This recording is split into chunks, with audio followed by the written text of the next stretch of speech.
खबर उत्तर प्रदेश के मुख्यमंत्री योगी आदित्यनाथ की अध्यक्षता में गुरुवार को लोक भवन में कैबिनेट की बैठक आयोजित की गई। इसमें कई महत्वपूर्ण प्रस्ताव रखे गए।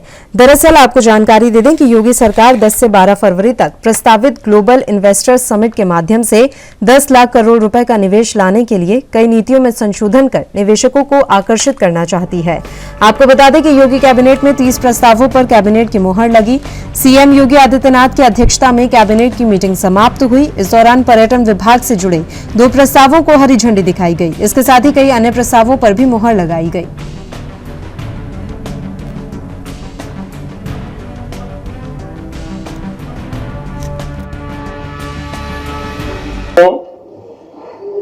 जो किसानों के हित में है,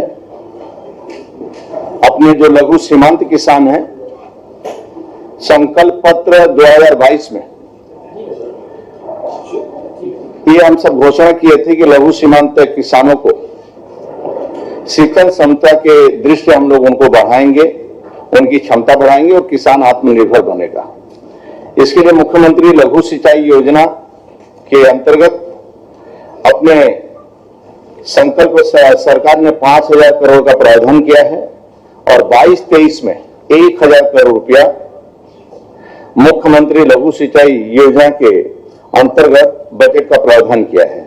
इसमें नवीन कार्यों में पूर्व से निर्मित उथले नलकूप और पंप सेट, हौज, वाटर टैंक व जल वितरण प्रणाली, उथले, मध्यम, गहरे और गहरे नलकूपों पर सोलर पंप सेट और पठारी क्षेत्रों में ब्लास्ट वेल चेक डैम, मरम्मतकार चेक डैम और तालाबों के तालाबों पर भू स्तरीय सिंचाई हेतु सोलर पंप सेट एवं roof top rain water harvesting आदि कार्यों का समावेश है। योगी आदित्यनाथ जी की अध्यक्षता में जो कैबिनेट की मीटिंग हुई, उसमें जो प्रस्ताव पास हुए, उसमें एक प्रमुख प्रस्ताव है कि उत्तर प्रदेश इलेक्ट्रिक वाहन विनिर्माण एवं गतिशीलता नीति 2022।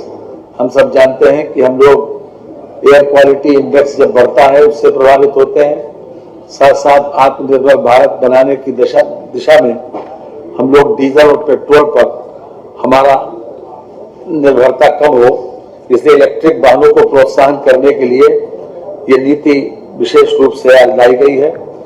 इसके जो प्रमुख बिंदु हैं उसमें खास तौर से अगर आप दुपहिया वाहन खरीदेंगे या तिपहिया वाहन खरीदेंगे या चौपहिया वाहन खरीदेंगे, उसके लिए आप लोगों को चार्जिंग स्टेशन पे भी सब्सिडी है, स्वीपिंग स्टेशन पर भी सब्सिडी है और जहां तक स्कूटर मोटरसाइकिल खरीदने के ऊपर जो हमारा इस समय हमने प्रस्तावित किया है, जो आज पास हुआ है, इसमें 5,000 रुपए दुपहिया वाहन के ऊपर सब्सिडी है, तिपहिया पर 12,000, 4 व्हीलर पर 1 लाख रुपए तक और 20 लाख रुपए तक बसों पर, जो निजी बसें हैं उसको खरीदने के लिए।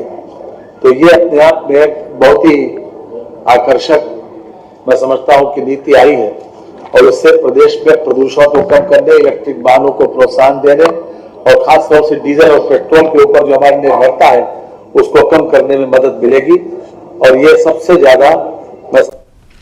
और इस खबर पर तमाम जानकारी देने के लिए लखनऊ से हमारे संवाददाता जितेंद्र चौहान इस समय लाइव जुड़ गए हैं। जितेंद्र, आपसे हम जानकारी चाहेंगे, आज कैबिनेट की बैठक हुई है, किन प्रस्तावों पर मुहर लगी और कितने प्रस्ताव इस बैठक में लेकर आए गए? देखिए, 30 प्रस्तावों पर आज उत्तर प्रदेश के मुख्यमंत्री योगी आदित्यनाथ की अध्यक्षता में जो कैबिनेट बैठक हुई थी, इसमें मुहर लगी थी और साफ तौर पर कहा जा सकता है कि नई इलेक्ट्रॉनिक वाहन नीति 2022 को मंजूरी मिल गई है और इलेक्ट्रॉनिक वाहनों की जो खरीद करेंगे उनको 15% तक कहीं ना कहीं सब्सिडी दी जाएगी।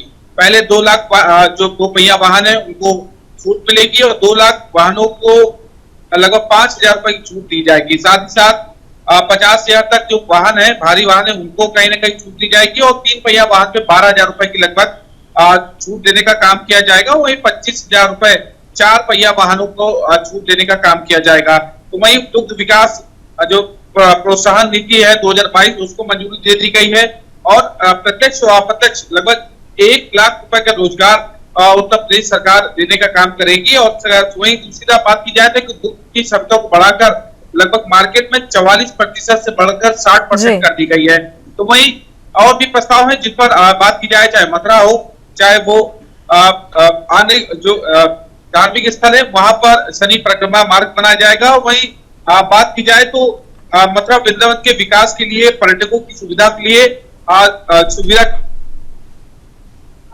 बात की जाए तो अनंतपुर में सिंचाई की जमीन से यूपी क्षेत्र विकास परिषद का निःशुल्क कहीं न कहीं जो है वो जमीन देने की मांग करी गई है। वहीं बाढ़ के कारण जो नुकसान हुआ उसको देखते हुए चना और मसूर के किसानों को बीज देने का काम सरकार करेगी। तो वहीं लगभग करोड़ रुपए की धनराशि दिया गया है, जिसमें किसानों जितने लघु सीमांत किसान उनके लिए जो प्रति लघु सिंचाई योजना है उसके तहत 1000 करोड़ की बजट पास किया गया है।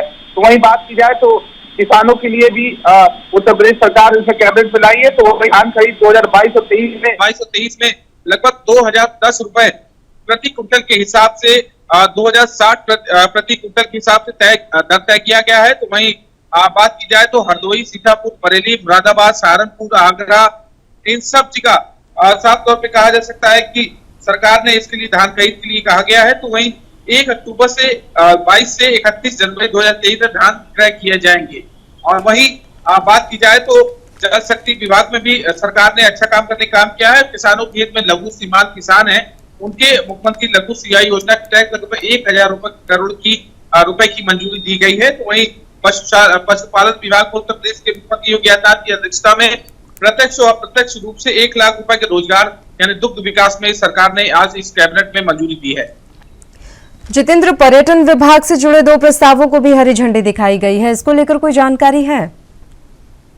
देखिए, मथुरा वृंदावन में परिक्रमा शनि परिक्रमा मार्ग बनाया जाएगा, उसमें कहीं ना कहीं सरकार ने मंजूरी दे दी है। और साफ तौर पे कहा जा सकता है कि उत्तर प्रदेश की योगी कैबिनेट ने हर विभाग को कुछ ना कुछ आज की कैबिनेट दिया। और कहा जा सकता है कि सबसे बड़ी आज कैबिनेट की जो फैसले 30 फैसले ऐसे थे जिसको सरकार ने आज मोहर लगाने का काम किया है।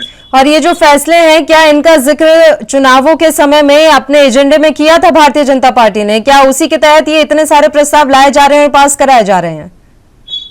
देखिए, 2024 का चुनाव नजदीक है और वहीं दूसरी तरफ ये कहा जा सकता है कि सरकार ने अपने मैनिफेस्टो में ऐसे कई वादे किए थे। पर्यटन को बढ़ावा देने की बात कही थी, इलेक्ट्रिक व्हीकल की बात की थी, तो उन सबको कहीं ना कहीं सरकार अमली जामा पहनाने का काम कर रही है। और दुग्ध विकास सबसे बड़ा जो उनका एजेंडा था उसमें भी ये मैनिफेस्टो में था, तो सरकार उस पर भी लगातार अमली जामा फैलाने का काम कर रही है। और आज की कैबिनेट में उत्तर प्रदेश की योगी 2.0 की सरकार में 30 ये फैसले हुए, जो कि दूसरे कार्यकाल में सबसे बड़ी कैबिनेट ये कही जा सकती है।